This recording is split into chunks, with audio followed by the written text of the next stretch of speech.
Konon, seorang kurcaci bernama Fafnir terkenal karena kekuatan dan keberaniannya. Dia putra Raja Kurcaci ternama. Karena itu, dia ditugaskan menjaga kerajaan mereka. Kurcaci terkenal pandai mengumpulkan banyak harta, jadi keamanan tambahan adalah suatu keharusan. Maksudku, mereka tinggal di rumah yang terbuat dari emas dan batu permata. Tapi, Fafnir juga punya bakat khusus lain. Dia mampu berubah bentuk karena ditipu oleh Loki, roh kejahatan Norse. Fafnir dikuasai ketamakan dan terpukau harta benda ayahnya.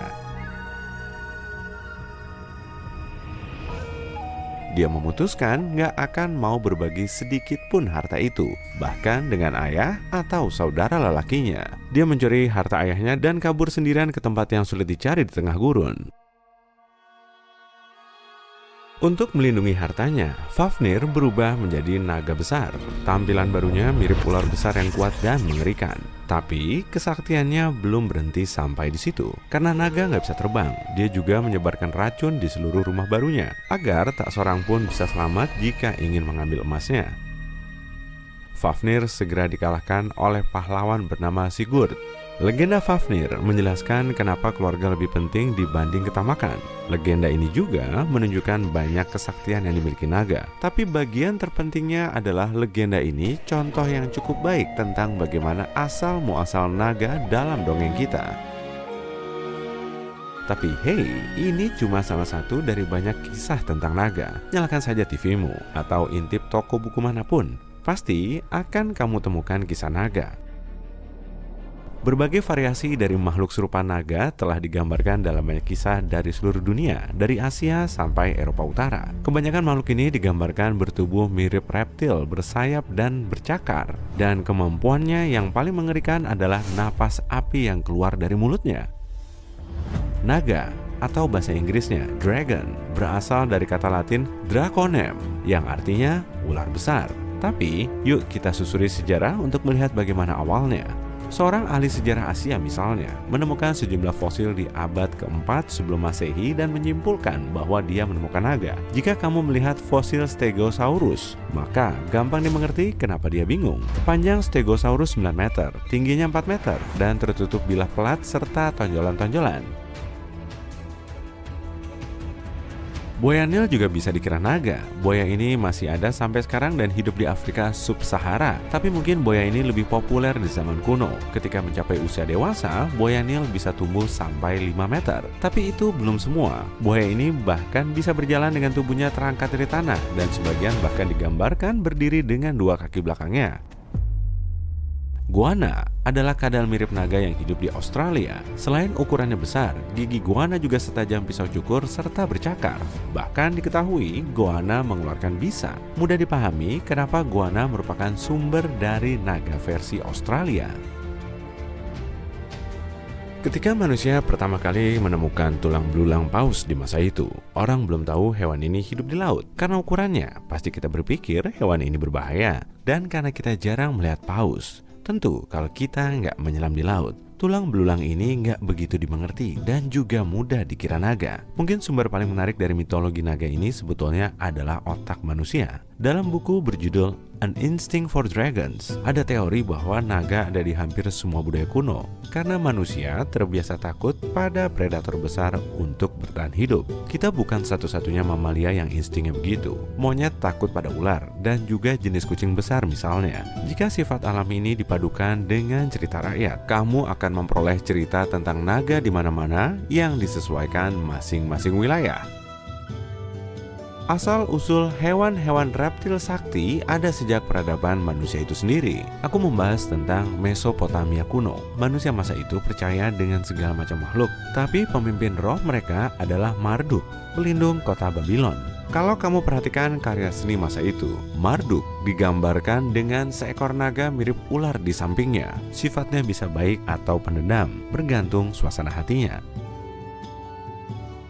Kalau kamu mau mendaftar untuk jadi naga, hal pertama yang akan ditanyakan kepadamu dalam wawancara adalah apa kamu bisa menyemburkan api. Nah, para ilmuwan telah mencoba menyelidiki sejumlah cara yang bisa membuat naga benar-benar menyemburkan api tanpa merusak tenggorokannya. Untuk itu, mereka meneliti kumbang pengebom. Serangga unik ini bisa menimbun zat yang benar-benar panas dalam perutnya. Begitu kumbang ini merasa terganggu oleh sesuatu, ia akan menembakkan bahan kimia yang berapi. Sebenarnya bukan api sih, tapi benar-benar bisa menimbulkan sensasi terbakar. Jadi cukup mendekati. Balik lagi ke naga. Naga butuh kelenjar khusus dalam tenggorokannya untuk menghasilkan efek yang sama.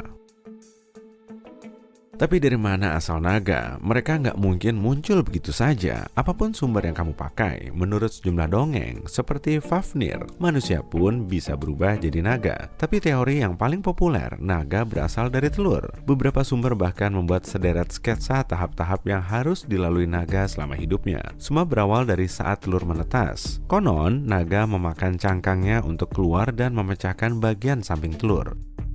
Lalu ada tahap wormling, yaitu nama yang diberikan ahli pernagaan atau dragonolog kalau kamu suka. Saat naga baru menetas, ukurannya masih kecil dan lemah. Tapi jangan khawatir, ia bisa menjaga diri dengan baik. Sisa tahap hidup naga sangat jelas. Ada naga dewasa, lalu naga kuno. Hidup naga berakhir ketika ia mencapai usia senja. Beberapa sumber bilang naga nggak pernah berhenti tumbuh. Yang lain bahkan bilang naga nggak pernah mencapai akhir hayatnya. Dia hanya beralih ke jenis eksistensi spiritual lainnya.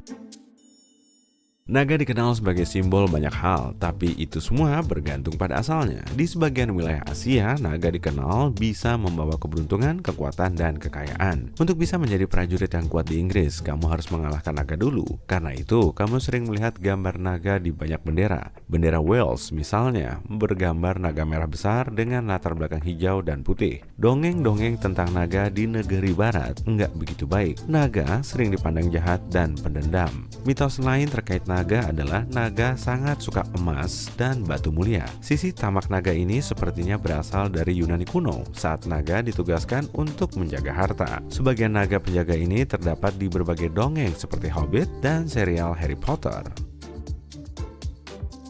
Adapun kesaktian naga juga bervariasi. Sebagian naga dikatakan memiliki darah yang berkekuatan supranatural. Sebagian dikabarkan bisa bicara, yang lain terkenal bijaksana. Banyak naga dalam literatur kuno bisa terbang atau berubah bentuk, bahkan menjadi manusia. Beberapa hewan memperoleh nama berkat kemiripannya dengan naga, seperti capung atau dragonfly. Dengan lebih dari 5.000 subspesies yang kita kenal, hewan ini memperoleh namanya dari cerita rakyat, karena bangsa Eropa di abad pertengahan memandangnya sebagai serangga yang jahat. Capung atau dragonfly dituduh melakukan beberapa hal yang jahat sekali, seperti menggigit mata dan mulut orang. Tapi makhluk yang paling mirip naga mitos adalah reptil yang disebut cicak terbang, alias Draco, atau dalam bahasa Inggris disebut flying dragon. Reptil ini ada di area berhutan Asia Tenggara. Cicak terbang nggak benar-benar bersayap, tapi sebagian rusuknya memanjang untuk menyangga kulit tambahan yang memungkinkan hewan ini meloncat menembus udara di sela-sela pepohonan. Warna sayap itu sangat terang dan kontras dengan tubuhnya yang berwarna coklat. Di salah satu taman beres di Kanada, para ilmuwan menggali lapisan es tebal lalu menemukan kerangka aneh bernama naga beku. Kerangka ini telah tertimbun es selama jutaan tahun dan para ahli harus mencurahkan waktunya sampai puluhan tahun untuk meneliti spesies fosil aneh ini. Kemudian, fosil ini teridentifikasi sebagai genus Therosaurus baru. Therosaurus merupakan reptil terbang raksasa yang punya rentang sayap sampai 5 meter dan kepalanya 3,5 kali lebih besar dari tubuhnya.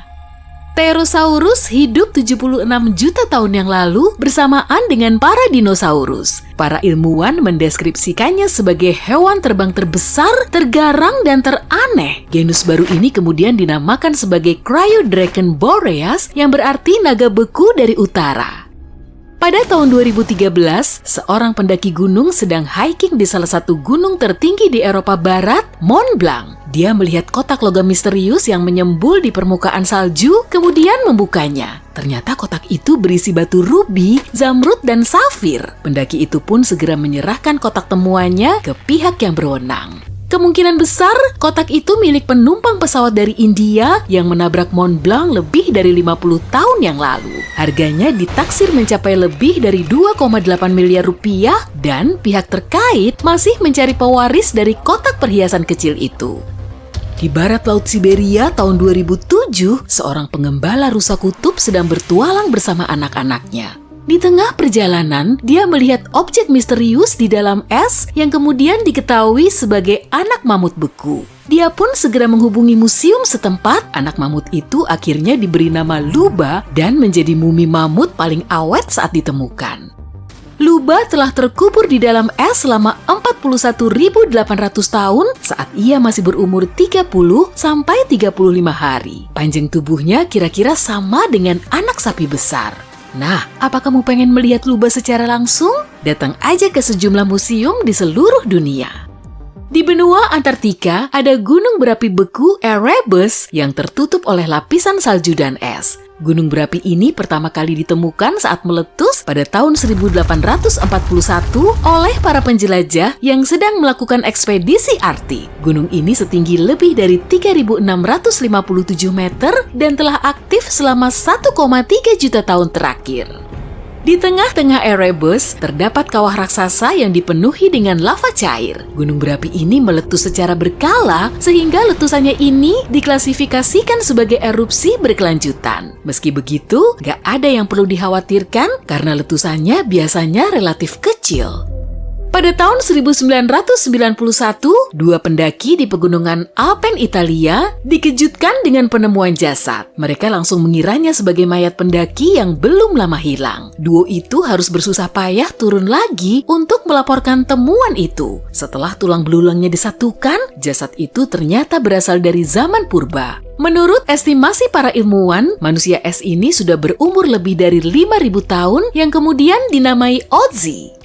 Temuan ini dianggap sebagai hal yang sangat baru bagi para ilmuwan karena kondisi jasad Otzi masih sangat terjaga. Dan setelah meneliti Otzi selama bertahun-tahun, mereka jadi lebih paham soal kemiripan antara kita dan nenek moyang kita. Tubuhnya dipenuhi dengan tato artistik dan menurut hasil penelitian pada isi perutnya, makanan terakhir yang diasup Otzi adalah daging asin kering atau mirip-mirip dengan bacon di zaman now. Saat ini, Otzi memiliki sedikitnya 19 kerabat hidup di Eropa Tengah. Saat sedang meneliti sarang tupai purba di Siberia, para ilmuwan juga menemukan objek menarik lain. Ada biji yang terkubur jauh di bawah tanah dan kemungkinan biji itu telah ditimbun oleh salah satu tupai. Es telah melapisinya selama 32.000 tahun. Rupanya, biji itu berasal dari bunga Silene stenophila yang telah lama punah. Dan uniknya, para ilmuwan bisa mengembalikan struktur jaringannya lalu menumbuhkan bunga itu. Mereka kemudian menanam kembali bunga yang punah itu ke habitat alaminya di seluruh dunia. Pada tahun 1930, sekelompok ilmuwan asal Norwegia sedang mengarungi Samudra Arktik untuk meneliti samudra tersebut beserta gletsernya. Akhirnya mereka sampai di White Island, daratan es berbahaya yang belum pernah dijamah manusia. Menurut perkiraan mereka sih gitu. Lalu mereka terkaget-kaget saat melihat ujung perahu kecil mencuat dari bawah salju. Di dalam perahu itu, mereka menemukan perlengkapan sains dan barang pribadi dalam keadaan beku, termasuk jaket dengan monogram S.E. Andre. Rupanya mereka telah menemukan sisa-sisa dari ekspedisi balon Arktik Andre. Pada tahun 1897, para penjelajah Swedia di bawah pimpinan Solomon August Andre melintasi kutub utara dengan naik balon hidrogen dan gak ada seorang pun yang tahu pasti nasib mereka. Baru setelah ditemukan sisa-sisa dari ekspedisi ini 33 tahun kemudian, publik semakin tercerahkan. Ternyata balon itu menabrak White Island setelah 2 hari mengudara dari Swedia. Akibatnya, para penjelajah itu harus menyusuri seisi pulau cuma dengan perahu kecil seadanya, tapi nggak berhasil bertahan. Mamut berbulu yang pengawetannya paling baik ditemukan di permafrost Siberia pada tahun 2010. Para peneliti menamakannya Yucca sesuai dengan nama desa kecil di dekat lokasi penemuannya. Yucca telah membeku selama 39.000 tahun dan diperkirakan telah hidup selama 6-8 tahun. Karena kondisi tubuhnya masih sangat baik, Yucca sudah diteliti selama bertahun-tahun untuk menggali informasi baru tentang mamut secara umum. Pada tahun 2019, mereka berhasil mengaktifkan sel yang diambil dari jaringan tubuh Yuka. Mungkin nggak ya kalau suatu hari nanti mamut bisa muncul di bumi lagi?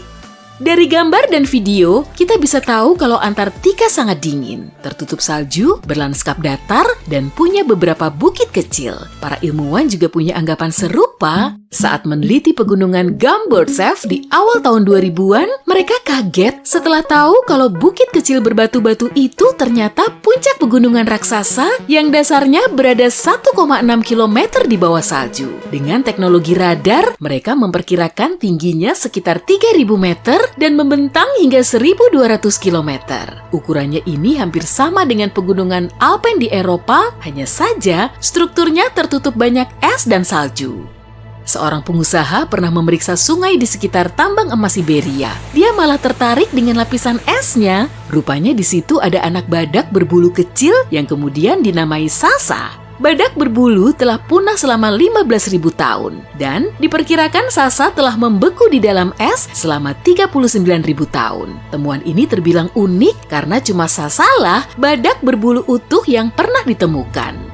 Saat itu, gletser di sekitar kota Pelo, Italia Utara mulai mencair, kemudian menyebabkan sejumlah artefak dari puluhan tahun hingga berabad-abad lalu juga ikut mengalir keluar.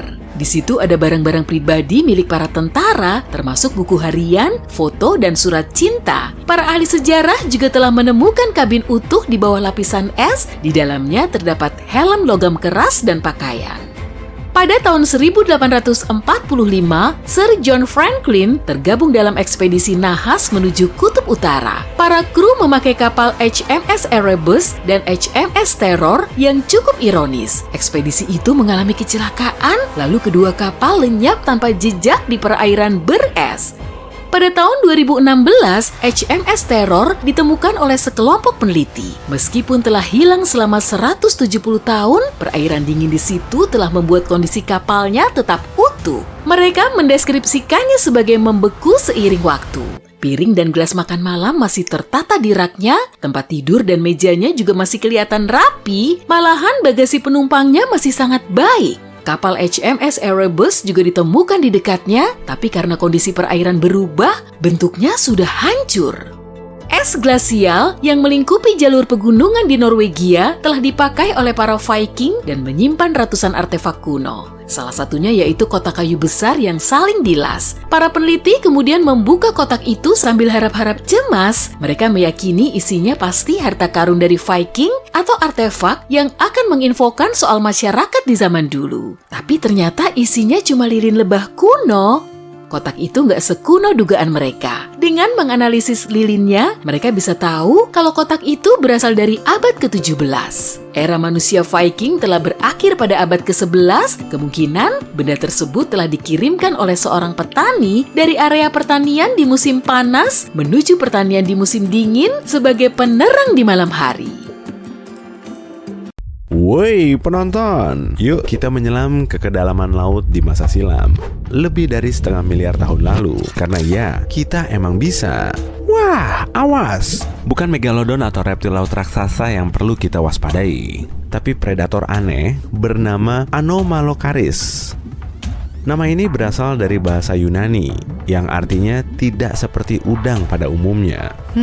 Memang sesuai dengan namanya sih. Hewan ini mirip seperti persilangan antara udang dengan kelabang masa kini yang pastinya menyeramkan. Dua tentakel mencuat dari sisi mukanya, masing-masing dipenuhi gigi setajam pisau cukur. Oh iya, ukuran tubuhnya kira-kira sebesar kakimu loh. Siripnya berderet di kedua sisi tubuhnya dan bergerak seirama seperti alunan gelombang. Gerakan yang sangat elegan yang bisa dilakukan oleh predator mengerikan. Hewan ini juga lebih maju dibandingkan dengan spesies lain di muka bumi pada masa itu. Kedua matanya sangat besar. Kita cuma punya satu lensa di setiap bola mata. Nah, kalau udang raksasa ini punya 16.000, bahkan 4 kali lebih banyak dari lensa mata lalat rumah biasa. Penglihatan lalat saja sudah sangat tajam. Makanya, selalu bisa menghindar dari pemukul lalat. Apalagi si Ani kan? Karena kemampuan inilah, Ani menjadi salah satu hewan pertama di planet kita yang memangsa hewan lain, pemburu pertama di bumi. Makanan favoritnya adalah trilobit. yang merupakan nenek moyang purba dari kepiting. Pada sebagian fosilnya, terdapat bekas yang bentuknya sama dengan mulut udang monster itu. Di masa lalu, organisme mengerikan seperti ini bisa berukuran jumbo karena kadar oksigen di atmosfer masih melimpah. Kita bisa mengamati contoh nyatanya pada Meganeuropsis, capung sebesar kucing. Rentang sayapnya saja lebih panjang dari lenganmu. Capung berukuran monster ini bisa menangkap serangga lain atau bahkan binatang kecil loh. Karena geraknya cepat, ia menjadi jawarannya hewan terbang. Saat itu, masih belum ada burung atau maupun musuh lain yang bisa terbang. Sehingga serangga raksasa ini masih aman dan terus leluasa tumbuh. Piranha masa lalu juga berukuran jumbo. Ukuran mega piranha sekitar 3 kalinya piranha ikan sungai yang hidup saat ini. Gigitannya hampir sekuat harimau. Harimau saja 2 kali lebih kuat dari singa loh. Jadi, kemungkinan mega piranha tidak cuma memangsa ikan lain dan hewan darat yang terlalu dekat dengan air, tapi juga melahap kura-kura besar dan binatang bercangkang lainnya. Ada fakta seru nih, piranha masa kini bisa menggonggong seperti anjing saat menghadapi konfrontasi. Suaranya sih sebetulnya lebih menyerupai bunyi katak. Jadi penasaran deh, seperti apa ya suara kerabat kunonya saat itu? Mungkin mirip dengan auman beruang? Oke, bagaimana dengan kalajengking laut raksasa seukuran ranjang tempat tidurmu? Sekitar 460 juta tahun lalu, hewan ini berenang bebas di lautan. Eits, hati-hati, ekornya berbahaya tuh. Para ilmuwan belum bisa memastikan kalau ekornya ini bisa digunakan untuk menyuntikkan bisa, seperti pada kalajengking darat biasa. Tapi tetap saja sih, aku nggak mau dekat-dekat dengan hewan ini. Ada juga Therizinosaurus. Teri ini mirip angsa berlengan panjang. Wah iya, dino angsa ini kurang lebih setinggi rumah 2 lantai dan lebih panjang dari bus. Ya ampun, bukan main besarnya. Kaki depannya juga super panjang, masing-masing berukuran 2 meter. Ya, punyanya T-Rex yang tak sampai sepertiganya itu jelas kalah jauh. Di masing-masing ujungnya terdapat cakar setajam pisau cukur dan sepanjang lenganmu. Tapi tenang aja, meski cakarnya panjang, kemungkinan Terry cuma menggunakannya untuk menembus sarang rayap raksasa. Kok? Jadi, angsa reptil besar ini lebih tertarik untuk memakan serangga dan tumbuhan. Ada juga mega monster lain, Megatherium. Kukang darat raksasa ini bisa setinggi jerapah dan bobotnya seberat kuda Nil. Hewan ini mengandalkan kaki belakangnya untuk berjalan dan memakai ekor raksasanya sebagai penyeimbang. Kakinya sangat besar, dipenuhi dengan cakar panjang seukuran pisau. Ia bisa memakainya untuk mempertahankan diri dari musuh dan membengkokkan cabang pohon saat mencari makanan. Ancaman terbesar kungkang darat raksasa ini bukanlah dinosaurus atau harimau bergigi tajam, tapi spesies kita. Ya, saat itu manusia pertama muncul bertepatan dengan munculnya hewan ini. Tentu saja mereka memburunya. Titanoboa merupakan ular gahar dengan panjang 15 meter atau seukuran megalodon besar. Selain itu, bobotnya bisa 2 kali lebih berat dari jawarannya ular berat masa kini, anaconda hijau. Ular ini juga memburu buaya sebagai makanan rutinnya. Titanoboa bisa berenang 3 kali lebih cepat dari perenang olimpiade tercepat yang pernah ada. Ia bahkan lebih gesit dan lebih berbahaya saat berada di dalam air daripada di darat. Karena menyandang nama boa, ular raksasa ini tidak berbisa, tapi lebih suka membelit. Masih ingat dengan udang raksasa yang tadi kan? Nah, kalau Opabinia lebih terlihat seperti kerabatnya yang cuma seukuran jari. Di wajahnya tidak terdapat tentakel bergigi, tapi ada saluran vakum. Ujung belalainya terlihat seperti cakar kepiting yang saling menyatu. Ada 5 mata dan 1 mulut di bagian bawah kepalanya. Sudah terlihat seperti makhluk yang berasal dari planet lain kan? Hewan ini memakai belalainya seperti gajah. Cakarnya dipakai untuk mengambil makanan dari dasar laut, lalu diarahkannya menuju ke mulut. Bentuk udang ini memang sangat aneh, sampai-sampai saat penemunya menyampaikan hasil penelitiannya di hadapan para hadirin, mereka semua tertawa, seolah dia sedang stand up komedi. Wah, ini nih si monster beneran, monster tali. Dari jauh, terlihat mirip Nessie tadi kan? Hanya saja, lehernya panjang dan rahangnya ditumbuhi barisan gigi. Tapi coba deh, amati lebih dekat. Bentuknya lebih menyerupai hidung panjang plus satu mulut yang menempel di ujungnya. Mirip dengan mulut nyamuk kan? Matanya terletak jauh di belakang, mencuat dari bagian tubuhnya, mirip dengan siput. Tali merupakan moluska kuno sepanjang lengan bawahmu. 300 juta tahun lalu, kemungkinan ia memangsa ubur-ubur dan udang. Melihat Thai like us, smile us bisa bikin kamu tersenyum loh. Tapi sebaiknya tetap jaga jarak ya. Hewan ini tidak berkerabat dengan harimau bergigi tajam kok, karena tergolong marsupial, sehingga berkerabat dekat dengan kanguru. Dan kalau tubuhnya dibandingkan dengan harimau, taringnya ini memang lebih panjang dari taring harimau bergigi tajam, bahkan terus memanjang. Nah, bagian tubuh mirip jenggot di dagunya itu sebetulnya dagu yang memanjang. Tulang rahang bawahnya tumbuh ke bawah sampai ke bagian bawah mulutnya. Taring ini berpangkal dari tengkoraknya, memanjang hingga ke bagian belakang mata. Kalau mulutnya ditutup, jenggot bertulang ini bisa melindungi gigi tajam plus panjang itu agar tidak patah. Stagonolepis terlihat mirip seperti buaya besar tapi moncongnya lebih pendek. Seringnya, hewan ini tidak berbahaya kok, kepalanya kecil, giginya juga sedikit. Reptil ini tidak punya senjata yang cukup mumpuni saat melindungi diri. Karena itulah, tubuhnya berlapis sisik super kuat. Hewan ini pemakan tumbuhan, sehingga tidak perlu taring besar dan deretan gigi tajam. Hidung yang terlihat seperti patah ini membantu Stag menggali tanaman. Jadi, sebetulnya, reptil ini lebih mirip seperti babi bersisik yang panjangnya 3 meter daripada buaya.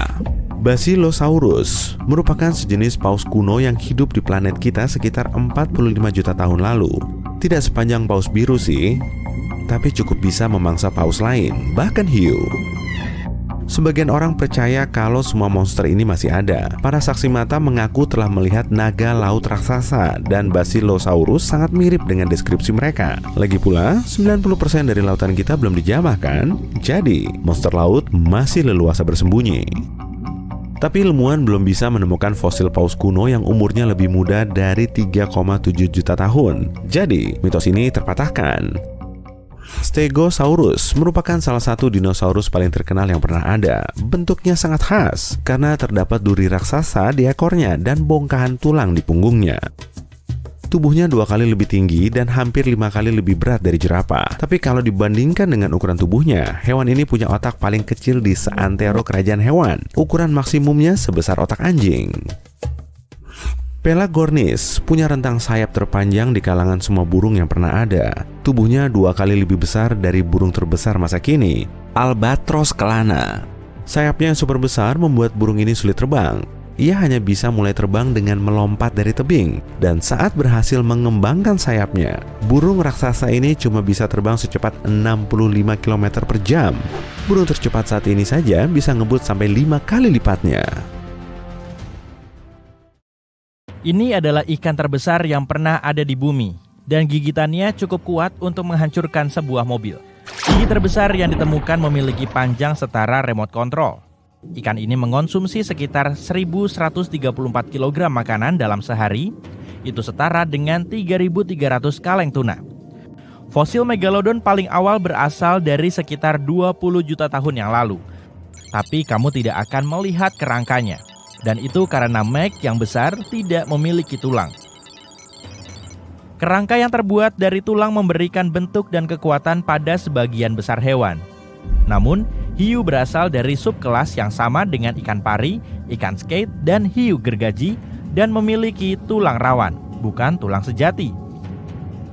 Tulang rawan adalah jaringan yang lebih lembut dan lebih fleksibel daripada tulang sejati, tapi masih cukup kuat untuk membentuk tubuh dan melindungi organ-organ internal.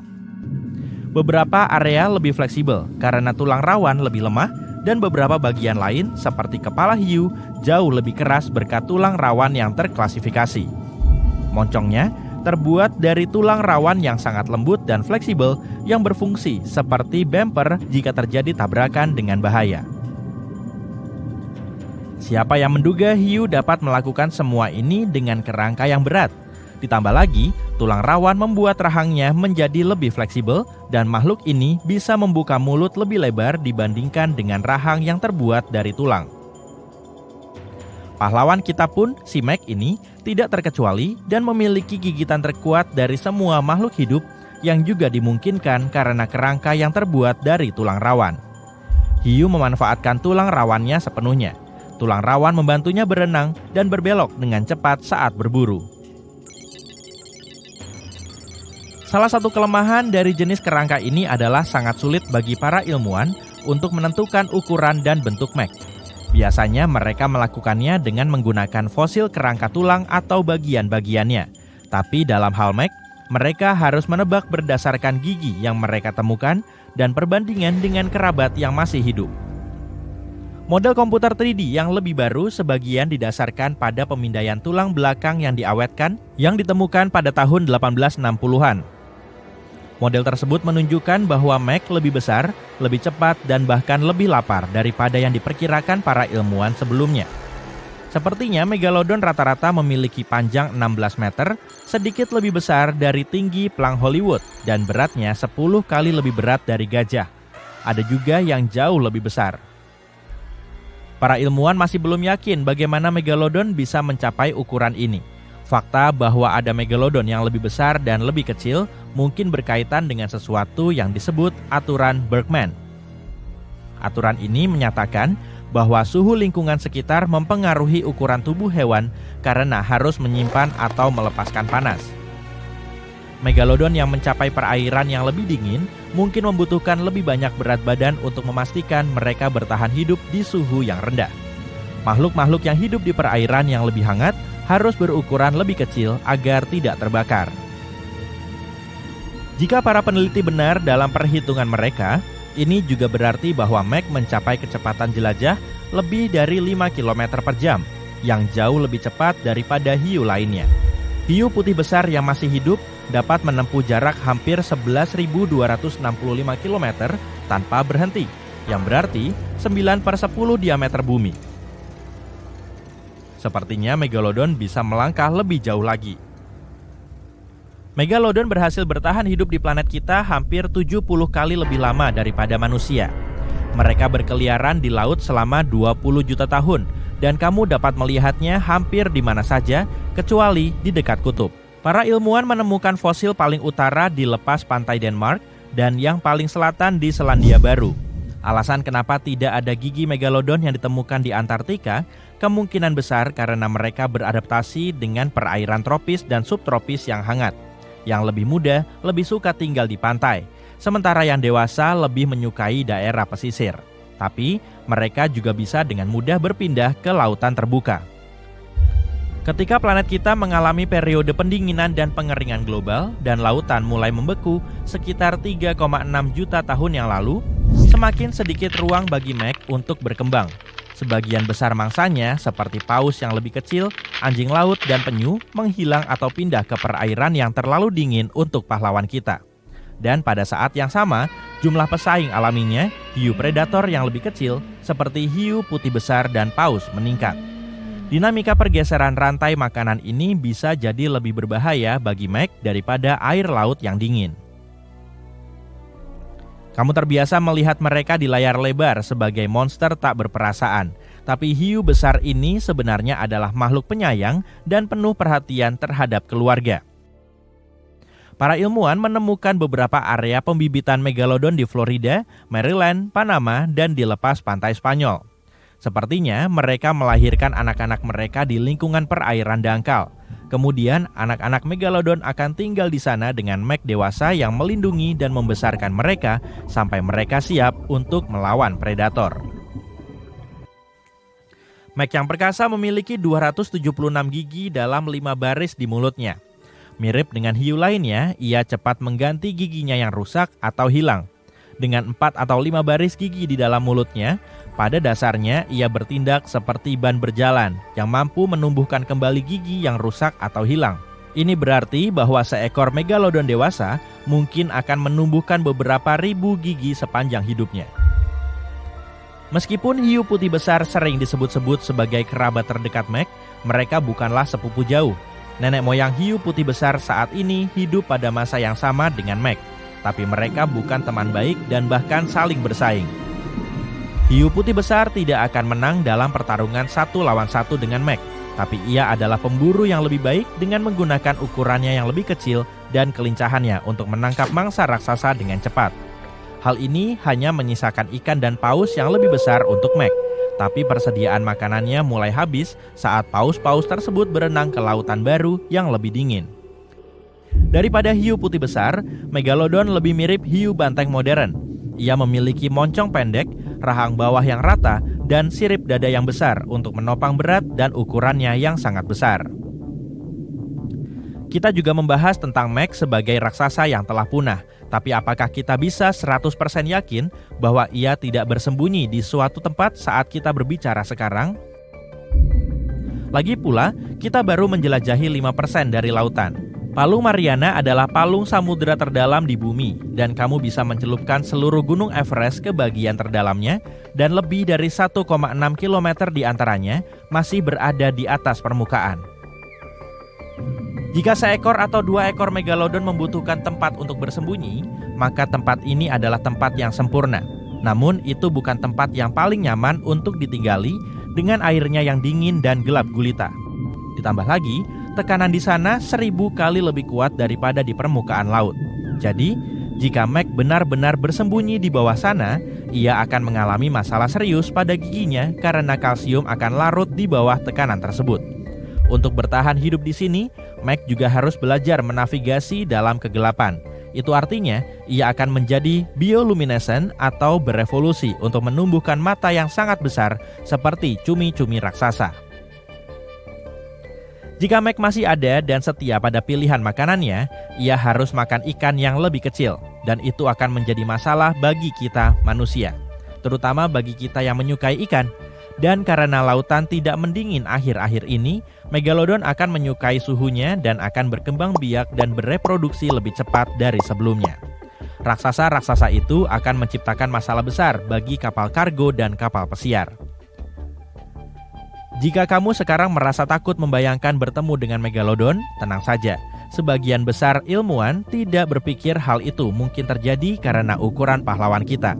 Sebagian besar makanan yang disukai Megalodon hidup di laut dangkal dan bukan di laut yang dalam. Meg harus datang untuk makan malam sesekali dan agak sulit untuk melewatkan makhluk sebesar ini. Keduanya adalah makhluk prasejarah raksasa bagi kita, tapi Megalodon dan dinosaurus tidak pernah hidup berdampingan. Dinosaurus mungkin telah punah sekitar 66 juta tahun yang lalu, dan Megalodon tampaknya muncul setelahnya. Air menggelegak di bawah perahu memancingmu, seperti ada sesuatu yang sedang berusaha keluar dari air. Gelegak itu makin dekat. Air seperti mendidih. Tiba-tiba kamu melihat rahang raksasa dan gigi-gigi yang berkilauan. Beberapa detik kemudian, seekor hiu raksasa meloncat keluar dari air dan menghancurkan perahu dalam satu gigitan. Itulah Megalodon, ikan terbesar yang pernah ada di muka bumi. Sudah lama kita menggambarkan Megalodon seperti ini, versi hiu putih yang lebih besar. Tapi ilmuwan terus berdebat mengenai tampilannya. Sejauh ini mereka sepakat gambaran hiu raksasa tersebut salah. Inilah data yang diyakini para ilmuwan. Ukuran, panjang sekitar 15 meter.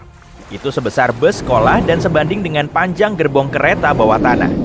8,5 kali tinggi rata-rata manusia. Yuk, kita bandingkan dengan hiu putih modern. Megalodon 3 kali lebih besar. Tapi itu hanya perkiraan kasar. Kita tidak punya rangka Megalodon utuh yang diawetkan. Itu karena Megalodon tidak punya tulang, tapi hanya tulang rawan saja. Tidak banyak yang tersisa selama 3,6 juta tahun sejak Megalodon punah. Yang tertinggal hanya gigi dan sedikit tulang belakang. Sebagai perbandingan, dinosaurus punah sekitar 66 juta tahun yang lalu. Namun tulang padat mereka terawetkan dengan sempurna, dan kita punya berbagai contoh rangka dinosaurus. Ilmuwan telah memperhitungkan ukuran Megalodon berdasarkan gigi-gigi dan rahangnya. Ini sebuah gigi, panjangnya sekitar 18 cm, lebih besar dari telapak tanganmu, dan 3 kali ukuran gigi hiu putih modern. Lebar rahang Megalodon 2 meter dan memiliki 5 baris gigi. Totalnya 276 gigi setajam pisau cukur. Fosil lainnya yang terawetkan adalah kolom tulang belakang. Ini terdiri dari 150 tulang belakang, lebar masing-masing adalah 15 cm. Tulang ini mengandung banyak kalsium karena Megalodon suka susu segar dingin. Bukan sih, tapi karena tulang belakang itu harus menopang massa luar biasa hiu raksasa. Berdasarkan fosil ini, ilmuwan membuat model dan hanya mengkalkulasi perkiraan ukuran megalodon. Tapi ikan tersebut hampir tidak mungkin lebih besar. Semua itu terkait pernapasan mereka. Makin besar ikannya, makin banyak oksigen yang dibutuhkan. Yang artinya area insang lebih luas, yaitu organ yang menyaring air dan mengumpulkan oksigen. Jika megalodon berukuran lebih besar, ia akan mengalami kesulitan untuk bernapas. Jadi, ilmuwan percaya bahwa ukuran maksimal megalodon adalah 15 meter. Rata-rata, ukurannya beberapa meter lebih kecil. Wih! Nah, sekarang beratnya. Rata-rata bobot megalodon sekitar 30-35 ton. Untuk perbandingan, berat seekor hiu putih adalah 1 ton, yang artinya 30 kali lebih kecil. Percaya aku deh, bus sekolah 4 kali lebih ringan dengan berat 7,5 ton. Bobot seekor megalodon sebanding dengan sebuah pesawat Boeing 737 dalam kondisi kosong. Tapi, paus biru modern mengalahkan megalodon dalam hal ukuran dan bobot. Panjang 30 meter lawan 15 meter, hampir 2 kali panjangnya. Berat paus biru sekitar 180 ton. Itu seperti 6 megalodon atau 6 pesawat penumpang, atau seperti 33 gajah dewasa. Kamu suka kan perbandingan ini? Nah, sekarang tampilan megalodon. Ilmuwan percaya megalodon tidak mirip hiu putih. Megalodon berasal dari keluarga ikan lain dan paling mungkin mirip dengan hiu macan pasir raksasa. Moncong pipih, mata kecil. Sirip punggungnya bergerak ke belakang. Hiu pasir mempunyai 2 sirip punggung berukuran hampir sama. Warnanya coklat muda dengan perut putih. Mungkin juga berbintik-bintik merah kecoklatan di seluruh tubuhnya, seperti hiu pasir. Kita terbiasa berpikir bahwa megalodon adalah makhluk yang mengerikan sejak temuan fosil pertamanya, yaitu pada zaman Renaissance. Orang-orang menemukan beberapa gigi di bebatuan. Awalnya dikira lidah naga atau ular. Dan inilah gambar pertama yang menunjukkan seperti apa rupa pemilik gigi-gigi tersebut. Moncong besar dengan hidung mengerikan dan banyak sekali gigi setajam pisau cukur. Kita juga punya bukti bahwa megalodon adalah raja pemburu yang brutal dalam rantai makanan. Senjata pertama mereka adalah pemukul. Namun, megalodon adalah perenang lambat. Dia hanya bisa melaju sampai dengan 18 km per jam. Sebagai perbandingan, hiu putih modern bisa mencapai 50 km per jam dalam mengejar mangsanya. Manusia perenang tercepat hanya bisa mencapai 10 km per jam. Ya, semoga berhasil dengan itu. Tapi, massa megalodon luar biasa besar. Meskipun lambat, pemukulnya memiliki kekuatan luar biasa.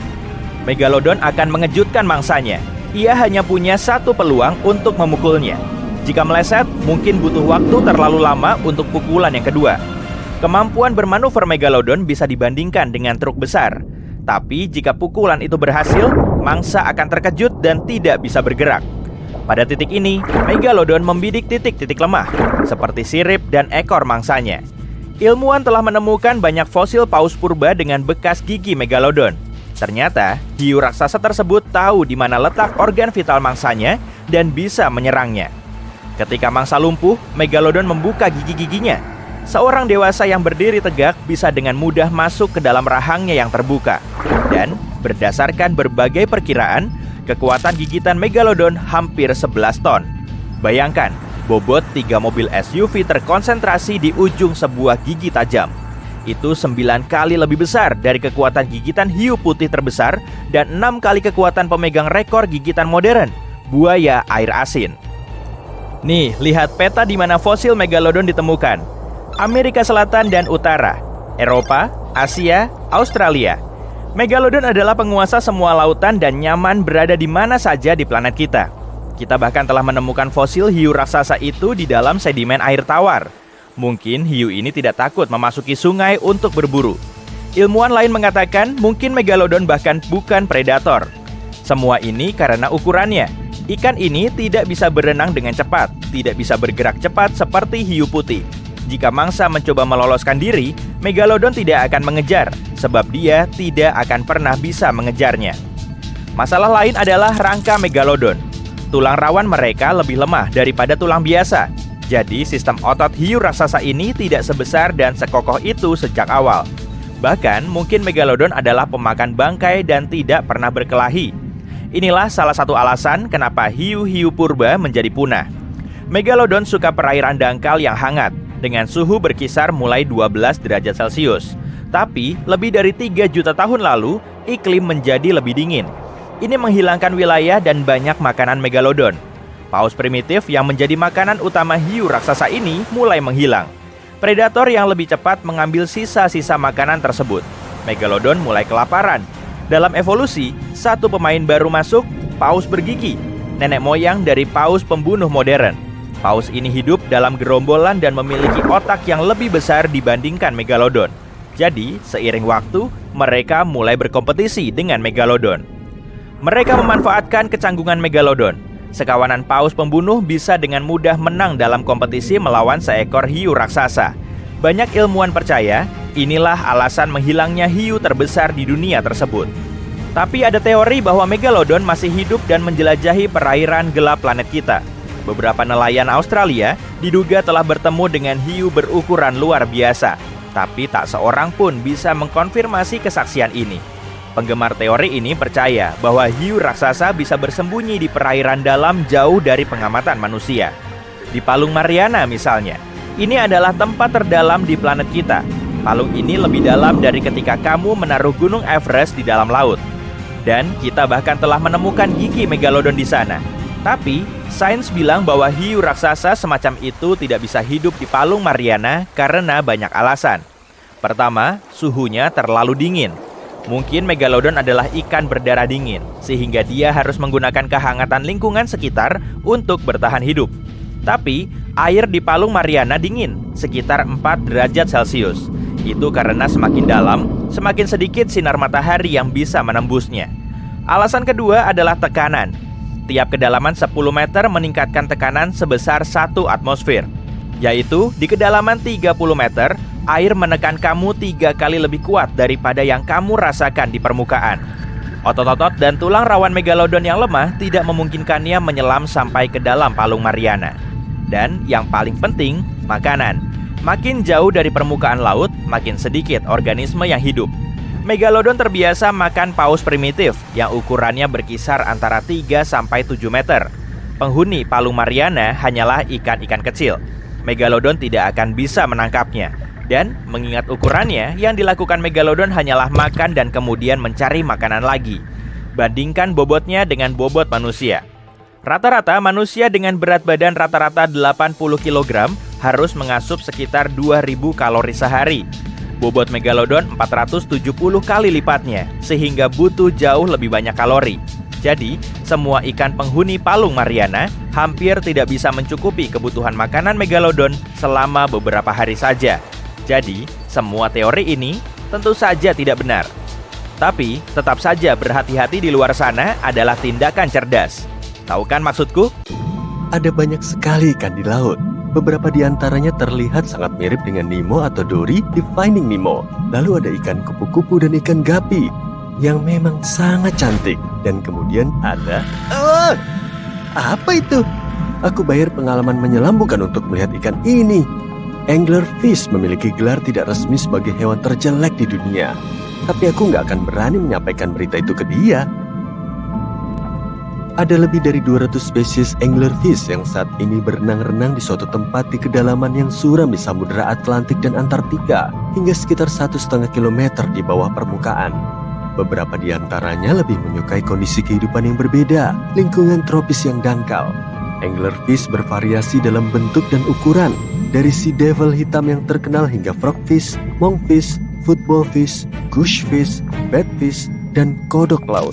Yang lebih besar bisa sepanjang setengah dari panjang tempat tidur ukuran penuh, tapi sebagian besar ukurannya sekitar 30 cm.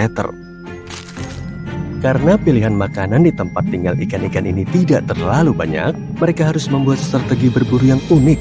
Makhluk ini tidak membuang energinya yang tak ternilai harganya untuk mengikuti calon mangsa. Sebagai gantinya, mereka menggunakan sepotong tulang belakang punggung yang menempel di atas mulut mereka seperti pancing. Dari sanalah namanya berasal. Ada kantung bakteri bioluminescen yang bersinar terang dalam gelap di ujung joran itu. Cahaya tersebut memikat mangsa, dan ikan anglerfish tinggal menunggu saja, lalu menikmati makan siangnya yang datang langsung ke mulutnya. Tubuh mereka lentur dan besar, sehingga mereka dapat dengan mudah menelan mangsa yang ukurannya 2 kali lipat dari tubuhnya.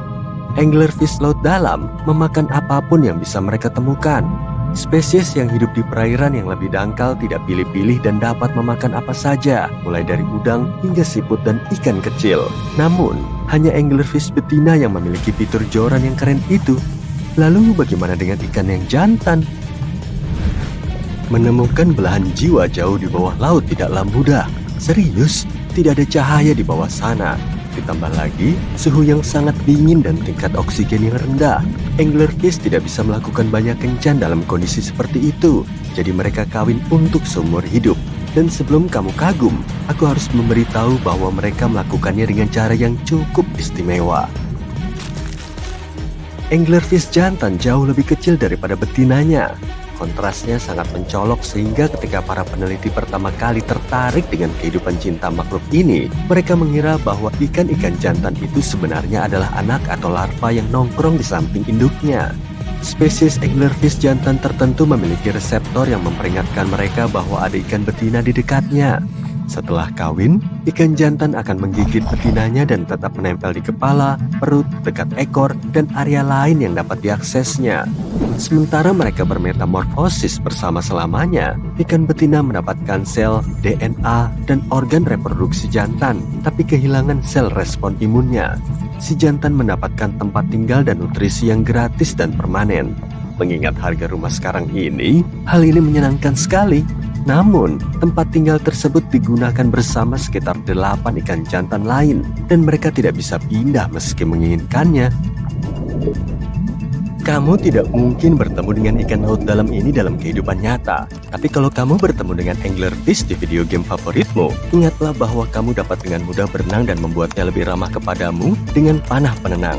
Setelah kamu berteman dengannya, anglerfish bisa menjadi anak buahmu dan membantumu menemukan area baru dengan antenanya yang berpendar itu. Kembali ke dunia nyata, di zona toilet lautan, sekitar 198 hingga 1005 meter ke bawah, anglerfish bukanlah satu-satunya makhluk yang mungkin tidak akan pernah kamu temui. Banyak penduduk setempat yang tampak seperti makhluk dari film fiksi ilmiah atau film horor.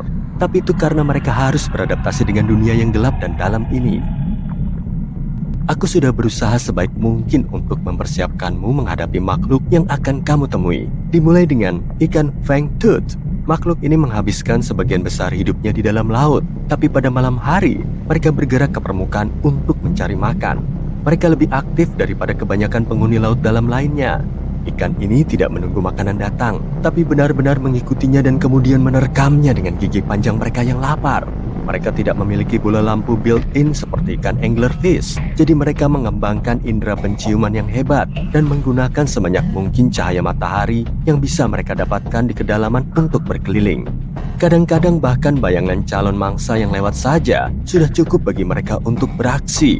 Dan meski tampangnya tidak terlalu menawan, ikan ini sama sekali tidak berbahaya bagi manusia kalau kamu bertemu dengan salah satu dari mereka.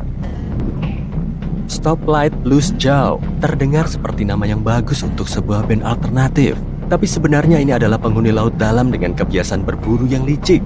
Ikan ini memiliki photopores penghasil cahaya khusus di bawah setiap matanya. Mereka memancarkan cahaya hijau dan merah seperti lampu lalu lintas, sesuai dengan nama ikan ini. Tidak seperti ikan lainnya, mereka hampir tidak pernah meninggalkan zona twilight dan midnight. Rahang bawahnya seperempat dari total panjang tubuhnya dan selalu terbuka sepanjang waktu untuk mendapatkan makan siang. Ikan ini tampak seperti predator yang ganas, namun lebih menyukai zooplankton dengan makanan penutup berupa udang, krill, dan ikan. Aku yakin kamu nggak nyangka akan bertemu dengan hibrida belut dan burung. Tapi inilah dia, belut slender snipe, memiliki paruh seperti paruh burung dengan ujung yang melengkung. Paruhnya dilengkapi dengan gigi kecil berkait yang digunakannya untuk menangkap antena udang yang lezat. Dan tentu saja tumbuhnya slender atau ramping, membentang hingga 1,5 meter dan beratnya hanya beberapa ons. Para ilmuwan tidak mengetahui semua rahasia belut ini karena cukup sulit untuk dipelajari di habitat aslinya. Tapi sepertinya mereka hanya menghasilkan keturunan sekali seumur hidup dan kemudian mati. Cumi-cumi kaca hidupnya santai dan benar-benar mengikuti arus. Mereka dipenuhi dengan larutan yang lebih ringan daripada air, sehingga tidak perlu bersusah payah bergerak di laut dalam untuk mencari makanan dan pasangan. Makhluk-makhluk ini transparan sehingga mereka menyatu dengan lanskap apapun dan bahkan tidak menimbulkan bayangan saat bergerak. Ini baru taktik bertahan hidup yang hebat. Jika ada bahaya yang mengancam, hewan ini bisa berubah menjadi bola yang menggumpal dan mendorong kepala serta tentakelnya ke dalam rongga mantelnya. Dia juga dapat melepas tinta ke dalam mantel dan berubah dari transparan menjadi hitam. Tinta yang sama dapat melindunginya dari paus dan burung laut yang lapar. Taktik lain yang mereka gunakan untuk menakut-nakuti pemangsa adalah dengan mengaktifkan organ pemancar cahaya di sekitar matanya. Aku mulai lapar. Mungkin aku bisa nyemilin teripang ini? Aduh, kok digerak? Memang nggak buat dijadikan salad nih kayaknya. Makhluk bertubuh lunak ini hidup di semua bagian lautan, dari perairan dangkal hingga dunia bawah laut yang dalam. Sebagian besar dari mereka bergerak perlahan dengan kaki-kaki kecilnya, tapi ada juga yang merangkak dengan melenturkan tubuhnya. Teripang dapat melepaskan organ dalamnya ketika ada predator yang mendekat. Organ-organ yang lengket itu mengalihkan perhatian penyusup, dan teripang yang bahagia akan terus berjalan dan menumbuhkan organ-organnya kembali. Apa itu yang berkilauan di kejauhan? Sepertinya ada yang menjatuhkan permata ke dalam air. Itu adalah safir laut yang juga dikenal sebagai hewan terindah yang belum pernah kamu lihat. Beberapa jantan dari jenis Copepoda ini dapat berubah warna dari biru tua menjadi ungu, merah, atau emas. 1 detik kemudian, dia menghilang. Dan kemudian dia kembali berkilauan terang. Rahasia keajaiban ini adalah tubuh mereka transparan dan memantulkan cahaya secara berbeda pada sudut tertentu. Sepertinya ini adalah cara mereka berkomunikasi antara satu sama lain dan menarik pasangan. Safir laut betina tidak memiliki kekuatan super yang sama, tapi mata mereka lebih besar dibandingkan dengan jantan. Mungkin untuk melihat sang jantan dari kejauhan. Para pejantan berkeliaran liar dan bebas, dan betinanya tinggal di istana kristal jeli aneh berbentuk tong yang disebut salp. Para ilmuwan berhasil membuat penemuan yang mengubah dunia, tapi mereka pun dihadapkan dengan misteri. Berikut ini adalah 10 hal yang membuat para ilmuwan bingung. Bayangkan kamu terus-menerus mendengar dengungan berfrekuensi rendah dan tidak ada yang bisa melacak sumbernya. Sekitar 4% dari populasi dunia mendengar deham ini. Ini suara yang tidak mengenal geografi. Artinya, orang-orang di seluruh dunia mendengarnya, sehingga namanya bervariasi dari Taos Hum hingga Auckland Hum, tergantung wilayah asal suaranya. Bunyinya hanya berada di ambang batas pendengaran manusia. Kebanyakan orang tidak terlalu mendengarnya saat berada di luar ruangan dan akan semakin keras saat berada di dalam ruangan, terutama di malam hari. Yang lebih menakutkan lagi, kamu tidak bisa mengabaikannya setelah mendengarnya. Sebagian orang mengatakan ini dimulai di London pada masa Charles Dickens, penulis A Christmas Carol. Dan suara frekuensi rendah itu sebenarnya berasal dari humbug. Bercanda. Kasus paling awal tercatat di Bristol, Inggris pada pertengahan tahun 1970-an. Ilmuwan punya berbagai teori tentang asal suara dengungan itu dan kenapa hanya sebagian orang yang bisa mendengarnya. Akan tetapi, mereka belum punya jawaban pasti. Suara itu bisa timbul ketika gelombang laut bergerak di dasar laut. Gelombang itu mengguncang bumi ketika bertabrakan dengan lempeng benua. Atau bisa juga terjadi karena letusan gunung berapi dan gempa bumi. Oh, terus bagaimana dengan sinyal radio frekuensi super rendah yang digunakan untuk berkomunikasi dengan kapal selam atau bahkan sinyal 5G? Upsweep adalah jenis suara tak dikenal lainnya. Suara ini pertama kali terdeteksi pada tahun 1991 di Samudra Pasifik. Bunyinya cukup keras sehingga bisa direkam di seluruh samudra. Para ilmuwan berteori bahwa suara itu mungkin terkait aktivitas gunung berapi bawah laut. Menariknya, volume suaranya sudah mengecil dibandingkan saat pertama kali terdengar. Tapi, suara itu masih bisa dideteksi. Ditambah lagi, ini bersifat musiman. Suara ini mencapai volume tertinggi pada musim semi dan gugur. Apa ini berkaitan dengan perubahan musim? Tidak ada yang tahu pasti. Hal misterius berikutnya adalah monumen berbentuk kerucut yang ditemukan di Laut Galilea di Israel. Monumen ini tidak sengaja ditemukan melalui pemindaian sonar pada tahun 2003. Tapi temuan ini baru dipublikasikan pada tahun 2013. Monumen ini memiliki berat 60.000 ton. Dulunya, monumen ini terendam oleh air pasang. Para arkeolog mengatakan monumen itu penuh teka-teki karena mereka tidak tahu dari mana asalnya. Mereka tidak tahu itu berhubungan dengan apa atau apa fungsinya. Jadi, benda besar dan tidak biasa ini masih menjadi misteri. Kita beralih ke Göbekli Tepe, Turki. Tempat ini menawarkan salah satu situs arkeologi paling penting di dunia. Kenapa penting? Karena tempat ini memiliki batu-batu pahatan besar yang berusia sekitar 11.000 tahun. Sebagai gambaran, batu-batu ini berusia 6.000 tahun lebih tua dari Stonehenge. Masyarakat kuno meletakkan batu-batu ini sebelum mulai bercocok tanam atau membuat peralatan logam atau tembikar. Jadi, keberadaan tempat ini bertentangan dengan kronologi peradaban yang kita ketahui, di mana manusia bercocok tanam terlebih dahulu, baru kemudian membangun. Tapi kenyataannya tidak seperti itu. Terlepas dari itu, pertanyaan bagusnya adalah, apa fungsi dari situs ini? Apakah dibangun untuk menyembah roh? Ya, para arkeolog meyakini ini mungkin kuil tertua di dunia. Paleodictyon nodosum. Ya, kedengarannya seperti rumus kimia. Ini adalah fosil hidup yang ditemukan jauh di dasar laut. Ada makhluk yang membuat liang heksagonal ini, itu sudah pasti. Namun para ilmuwan belum bisa mengidentifikasi makhluk itu. Lalu, apa yang dimaksud dengan fosil hidup? Nah, Paleodictyon nodosum adalah makhluk yang diyakini membuat liang yang hampir identik dengan fosil Paleodictyon. Apakah hewan mirip cacing yang membuatnya? Para ilmuwan tidak tahu. Yang jelas, ini bukanlah sebuah kebetulan yang tercipta karena kekuatan geologi. Bicara soal fosil, lihatlah fosil raksasa yang satu ini. Nama informalnya Godzilius. Ini ditemukan pada tahun 2011 oleh seorang ahli paleontologi amatir. Mereka ilmuwan yang mempelajari sejarah kehidupan di bumi dengan menganalisis catatan fosil.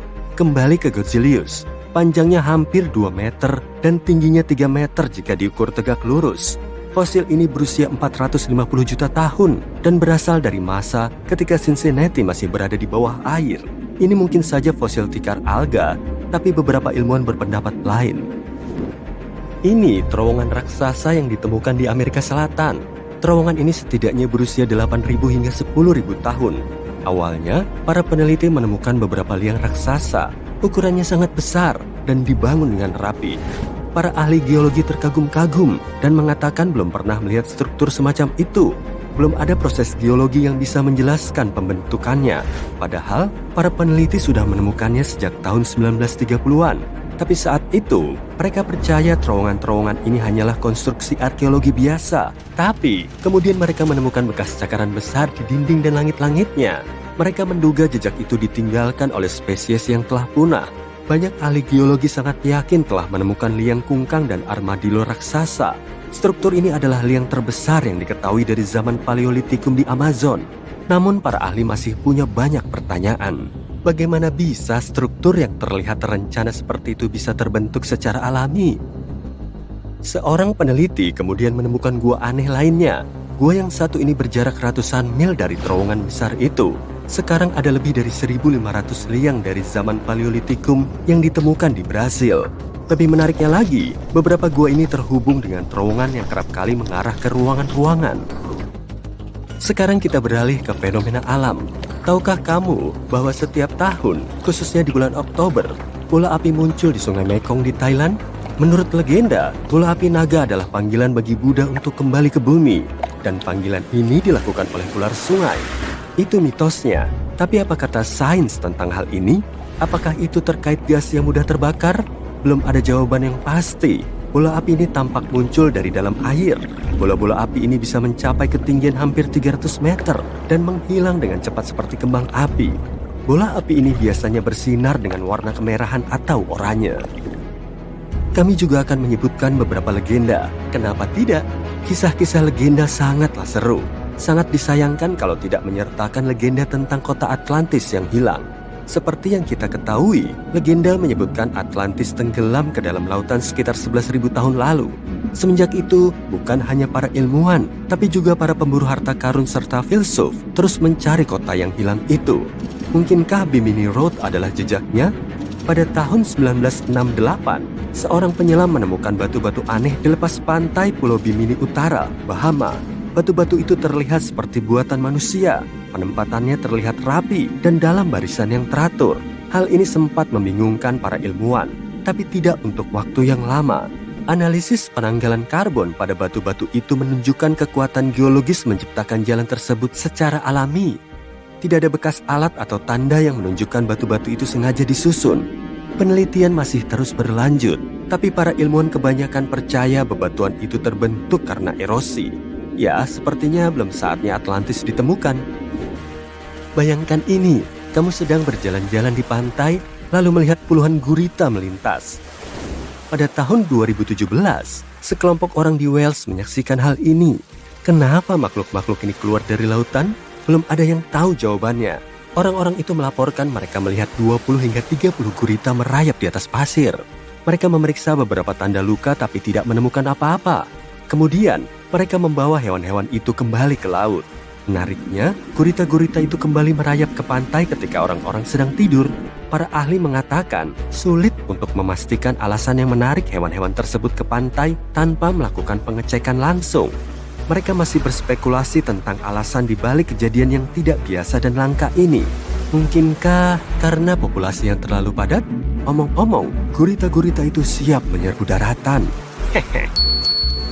Sebuah penelitian lain menunjukkan semakin banyak nelayan memburu hewan besar pemakan gurita, semakin bertambah pula populasi gurita. Mungkin itu sebabnya makhluk-makhluk ini harus pergi lebih jauh untuk mencari makanan atau tempat berlindung. Tapi tanpa penelitian mendalam, semua itu hanya teori. Masih banyak juga yang belum kita ketahui tentang ruang angkasa. Nah, berikut ini bonus fakta tentang sumber kehidupan berwarna kekuningan di tata surya. Para ilmuwan telah menemukan jenis gelombang baru di dalam matahari. Gelombang ini bergerak berlawanan arah dengan rotasi matahari. Selain itu, gerakannya juga sangat cepat. Kecepatannya di luar kemampuan pemahaman kita. Para peneliti punya beberapa teori tentang fungsi gelombang tersebut. Kalau mereka berhasil mengetahui peranannya, ini bisa memberi informasi tambahan tentang proses yang terjadi di dalam matahari.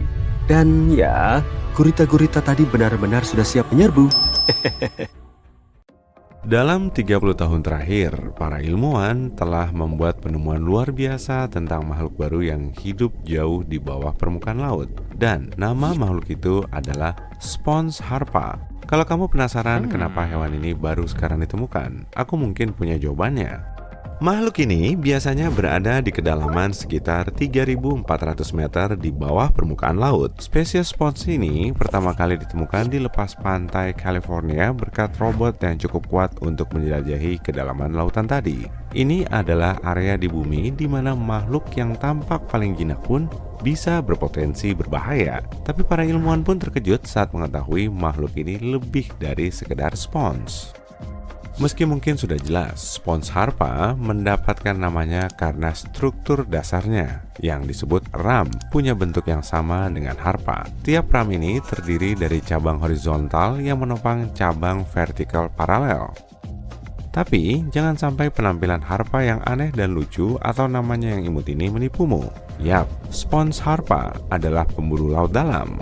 Dia punya kemampuan unik untuk menangkap hewan kecil menggunakan rizoidnya, serat pendek dan tipis. Dengan rizoid ini, Spons harpa menempel ke dasar lumpur yang lembut dan menangkap makhluk kecil yang tersapu arus laut dalam ke cabangnya.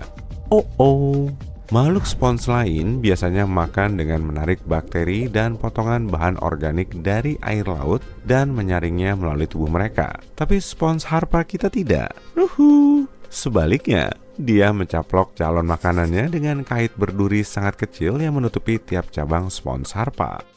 Spons harpa lebih suka krustasea kecil, seperti kepiting, udang karang, dan udang biasa. Saat Spons harpa mendapatkan salah satunya di cengkeramannya, dia membungkus hewan itu dalam selaput tipis sebelum perlahan mencernanya. Jadi, bro, siapa yang makan kamu? Oh, si harpa, kasihan. Peneliti meyakini Spons harpa menggunakan metode makan ini karena tak ada banyak nutrisi di bawah sana. Ini membuat cara makan seperti hewan penyaring tradisional kurang efektif. Penelitian menunjukkan makhluk itu masih dalam proses evolusi. Spons harpa mula-mula yang ditemukan peneliti cuma punya 2 ram. Namun belakangan, para ilmuwan menemukan Spons harpa lain yang punya 6 ram. Spons harpa mungkin telah mengembangkan struktur mirip tempat lilin yang rumit ini untuk menambah luas permukaannya. Secara umum, Spons harpa biasanya tumbuh hingga 30 cm. Namun, para peneliti telah melihat yang panjangnya 60 cm. Spons harpa bukan cuma unik, tapi juga indah. Lihat bola putih kecil di atas dahannya? Nah, gimana kalau kita melihat makhluk lain yang hidup di bawah zona fotik samudra bumi? Zona fotik berarti area di bawah permukaan laut yang masih menerima sinar matahari. Oleh karenanya, ada banyak makhluk dan organisme berbeda yang hidup di sana. Hewan apapun yang hidup di luar area ini memenuhi syarat sebagai makhluk laut dalam. Cacing Tomopteris adalah cacing bersegmen yang bisa kamu temukan di zona senja, yaitu area yang terletak antara 200 sampai 1000 meter di bawah permukaan laut. Panjang makhluk ini biasanya tak lebih dari 2,5 cm. Tapi yang terbesar bisa tumbuh hingga 30 cm. Sambil berenang dan makan, cacing ini melakukan apa yang peneliti gambarkan sebagai tarian halus yang menakjubkan. Alasannya, makhluk ini bisa berenang dengan sangat cepat dan bermanuver pada sudut sempit dengan mudah. Saat mendengar kata cacing, kebanyakan orang mungkin memikirkan cacing tanah. Jadi, menarik untuk mengetahui bahwa ada cacing laut dalam di luar sana yang tak pernah meninggalkan air sepanjang hidupnya. Kebanyakan dari kita pasti mencoba menghindari ubur-ubur yang beristirahat di atas pasir atau berenang di atas ombak laut. Tapi lain hal dengan Crossota jelly. Dia juga makhluk laut dalam. Sebagian besar ubur-ubur cantik ini berwarna merah rubi, jingga terang, atau ungu elektrik. Itulah yang membantu para peneliti menyadari bahwa mereka telah menemukan spesies ubur-ubur baru. Ukuran maksimal makhluk ini adalah 2,5 cm. Dia punya tentakel yang terbentang ke segala arah. Kalau kamu mendekati ubur-ubur ini, dia bakal menarik semua tentakel ini ke arah tubuhnya sebelum berenang menjauh dengan cepat untuk menghindari bahaya. Yap, kamu yang berbahaya. Crossota sangat langka, kamu nggak bakal sering melihatnya. Kamu mungkin perlu meminjam robot penyelam yang kubahas sebelumnya. Kalau cacing dan ubur-ubur mungkin kelihatan tak berbahaya. Beda cerita dengan Viperfish Pacific. Makhluk ini dilengkapi mulut yang terlihat besar, kayak aku. Dan gigi seperti jarum di dalamnya adalah kunci dari strategi berburunya. Viperfish Pacific hidup sekitar 1.500 meter di bawah permukaan laut. Tapi mereka termasuk di antara banyak hewan laut yang bermigrasi tiap malam dari kedalaman samudera ke perairan lebih dangkal untuk makan. Apa menu makan malam hari ini? Banyak ikan dan udang kecil. Makhluk ini bisa tumbuh hingga 30 cm. Kedua taring depannya yang menonjol dari rahang bawah ke matanya sendiri amat sangat dramatis. Saat dia membuka rahangnya, mulutnya bisa terbuka cukup lebar untuk menelan hewan kecil. Dan giginya membentuk sangkar untuk mencegah mereka kabur. Apa kamu pernah melihat makhluk bawah air yang mirip stroberi? Percaya deh, ada loh. Lihat saja titik-titik di cumi-cumi stroberi ini. Makhluk ini punya mata besar dan mata kecil. Kamu mungkin mengira mata unik ini bakal aneh dan gak nyaman, tapi justru sebaliknya. Mata kiri besarnya melihat ke atas. Itu melihat bayangan hewan lain di perairan remang-remang di atas. Bentuk tubular matanya membantu mengumpulkan cahaya sebanyak mungkin. Di sisi lain kepala cumi-cumi ini, kamu bisa melihat mata kanannya. Bentuknya kecil dan menghadap ke bawah. Mata ini mencari kilasan bioluminesensi yang dihasilkan oleh hewan di perairan yang lebih gelap di bawah. Nah, bioluminesensi berarti produksi dan emisi cahaya yang dihasilkan organisme hidup. Oh ya, cumi-cumi punya julukan, tapi bukan cumimi, tapi itu imut sih. Dia dikenal sebagai cumi-cumi juling. Nama ini diberikan karena perbedaan ukuran yang mencolok antara kedua matanya. Kayaknya mendingan cumimi deh. Karena cahaya tak mencapai laut dalam, tubuh cumi-cumi stroberi terlihat hitam. Ini membantunya bersembunyi dari musuh seperti hiu dan lumba-lumba. Secara umum, cumi-cumi stroberi tumbuh sepanjang 13 cm. Dia biasanya hidup sekitar 915 meter di bawah permukaan laut, tapi berenang ke perairan lebih dangkal pada malam hari. Bintang bulu adalah makhluk laut tak bertulang punggung, tapi punya lengan mirip bulu yang menyebar dari tengah tubuhnya. Makhluk ini pertama kali muncul sekitar 200 juta tahun lalu. Berkerabat dengan bintang laut, mereka terlihat mirip bunga. Tapi kalau kamu mendekatinya, dia bakal berenang menjauh. Tapi tak semua bintang bulu bisa berenang. Banyak spesies cuma bisa merangkak di dasar laut, seperti beberapa makhluk laut dalam lainnya yang sudah kita kenal. Bintang bulu bisa beradaptasi dengan lingkungannya. Dia punya kemampuan menyeramkan untuk melepaskan lengannya, sama seperti beberapa jenis kadal yang bisa melepaskan ekornya. Ini juga membantu mereka kabur dari musuh mereka. Bintang bulu hidup di seluruh dunia, dari Khatulistiwa hingga kutub, dari perairan dangkal di atas terumbu karang hingga laut dalam. Nah, mengingat kita sedang melihat-lihat banyak makhluk misterius, nama yang satu ini yang paling pas. Cumi-cumi vampir yang cepat wajib menjadi simbol resmi kehidupan di laut dalam. Hewan ini punya tubuh merah tua, mata biru besar, dan jaring mirip jubah yang terbentang di antara kedelapan lengannya. Fitur ini plus namanya mungkin menunjukkan bahwa makhluk ini adalah pemburu yang menakutkan. Kenyataannya, cumi-cumi vampir adalah makhluk yang bertubuh lunak dan pemalu dengan ukuran, bentuk, dan warna bola football. Panjangnya kira-kira 30 cm dan hidup 915 meter di bawah ombak. Hampir tak ada oksigen di sana, tapi predatornya juga relatif sedikit. Phew, aku harus istirahat dari topik yang satu ini.